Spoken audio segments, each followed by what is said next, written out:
Om Swastiastu. Selamat datang anak-anak yang Ibu banggakan. Semoga semua dalam keadaan sehat, senantiasa berbahagia berkumpul bersama keluarga di rumah, dan selalu ingat untuk belajar dengan rajin, baca buku, dan berdoa supaya selalu dalam keadaan sehat. Pertama-tama, di sini Ibu akan memperkenalkan. Ibu adalah Bu Arni. Ibu adalah salah satu guru kelas 4 SD Negeri 4 Keramas. Adapun bahan materi kita hari ini berkaitan dengan materi di kelas 4, tema 2, subtema 3, pembelajaran 1 dari muatan IPA mengenai energi alternatif. Pembelajaran kita hari ini yang pertama, melalui media pembelajaran PowerPoint, siswa mampu menjelaskan sumber-sumber energi alternatif dengan tepat. Kemudian yang kedua, melalui pembelajaran daring, siswa mampu menjelaskan pemanfaatan energi alternatif dalam kehidupan sehari-hari dengan benar. Pertama, Ibu akan memberikan sedikit penjelasan mengenai energi alternatif. Namun, sebelum kita menuju ke energi alternatif, sebelumnya kita sudah membahas mengenai jenis-jenis energi. Energi itu ada banyak, ada energi panas, ada energi gerak, dan lain sebagainya. Tentunya energi yang anak-anak dapatkan dulu, jika misalnya habis, maka energi tersebut tentu tidak akan bisa kita gunakan lagi, sehingga kita memerlukan sebuah alternatif atau pengganti dari energi yang kita gunakan. Misalnya, energi panas dari listrik, kita bisa menggunakan energi panas dari cahaya matahari, menggunakan panel surya, dan lain sebagainya. Nah, jadi energi alternatif merupakan istilah yang merujuk kepada semua energi yang dapat digunakan yang bertujuan untuk menggantikan bahan bakar konvensional. Jadi misalnya bensin, nanti kita menggunakan energi alternatif yang berasal dari tumbuhan yang diolah dengan suatu alat sehingga menghasilkan bahan bakar dan ramah lingkungan. Nah, sumber energi alternatif ini digunakan untuk menggantikan sumber energi konvensional supaya energi tersebut tidak cepat habis karena jumlahnya yang terbatas. Baik, kita lanjut.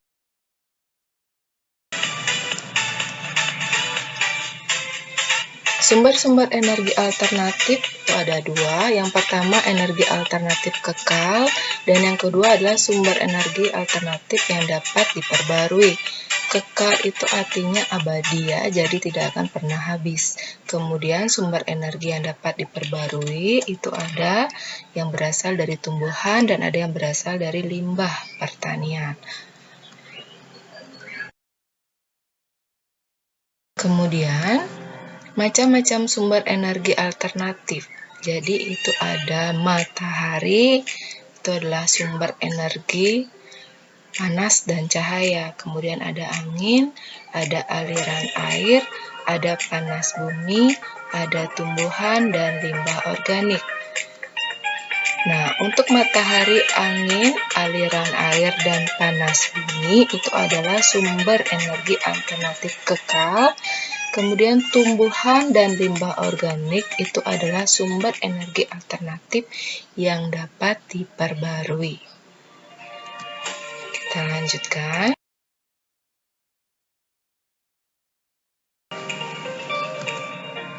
Yang pertama adalah matahari. Matahari adalah sumber energi panas dan energi cahaya yang tidak pernah habis. Makhluk hidup memanfaatkan energi panas dan cahaya yang berasal dari matahari, salah satunya dengan pemanfaatan panel surya. Nah, berikut pemanfaatan energi alternatif yang berasal dari matahari, yaitu untuk tumbuhan adalah untuk membuat makanan, untuk hewan tentu untuk menghangatkan tubuhnya, dan lain sebagainya, serta untuk manusia sering sekarang ya di masa pandemi kita sering berjemur di bawah sinar matahari pagi untuk mendapatkan sinar ultraviolet yang baik bagi tubuh. Nah, alat yang digunakan untuk menangkap sinar matahari atau cahaya ataupun panas matahari itu adalah panel surya. Ini adalah angin. Angin adalah udara yang bergerak yang disebabkan karena perbedaan tekanan. Energi gerak pada angin dapat dimanfaatkan untuk menggerakkan perahu layar serta mampu diubah menjadi energi listrik oleh turbin angin. Nah, gambarnya seperti yang sudah tampak pada monitor. Kemudian, aliran air. Nah, aliran air itu akan dapat menghasilkan hidroelektrik atau alat yang dibangkitkan oleh pembangkit yang mengandalkan energi potensial, kinetik, dan air untuk menghasilkan energi listrik.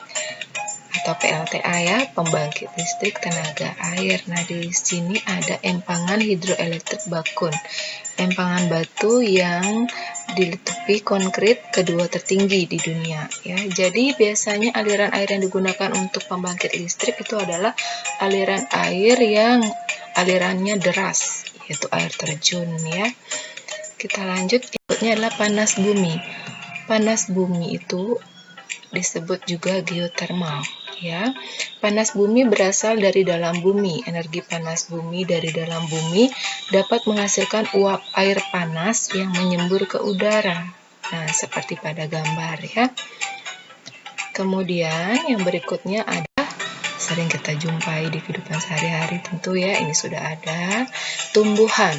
Jadi sering-seringlah anak-anak untuk merawat tumbuhannya, mulai dari menyiram dan beri pupuk dan lain sebagainya ya. Karena tumbuhan ini mampu menghasilkan bioflow, biodiesel, dan bioetanol sebagai bahan bakar, misalnya saja pada kelapa sawit, sirsak, dan lain sebagainya. Biodiesel itu adalah pengganti solar, itu berasal dari tanaman jarak, kelapa sawit, dan lainnya. Serta mampu menghasilkan bioetanol itu sebagai penghasil bensin yang berasal dari singkong atau tebu. Jadi pengolahannya itu didasarkan sebuah teori-teori ya. Jadi itu bisa diolah menggunakan sebuah alat dan menghasilkan bahan bakar yang ramah lingkungan serta tidak menyebabkan bahan bakar kita cepat habis. Kemudian limbah organik. Nah, ini adalah yang berasal dari sampah misalnya ya. Jadi diolah menjadi biogas. Biogas dibedakan menjadi dua, yaitu biogas dari sampah organik dan limbah atau kotoran manusia, kotoran hewan ataupun limbah industri. Nah, ini contoh biogas ya. Jadi limbah organik adalah limbah yang berasal dari makhluk hidup seperti kotoran hewan, limbah pertanian, atau limbah rumah tangga yang dapat menghasilkan biogas. Sekian pembelajaran kali ini. Terima kasih atas partisipasi anak-anak. Kemudian selamat belajar dan selalu jaga kesehatan. Om Santi Santi Santi Om.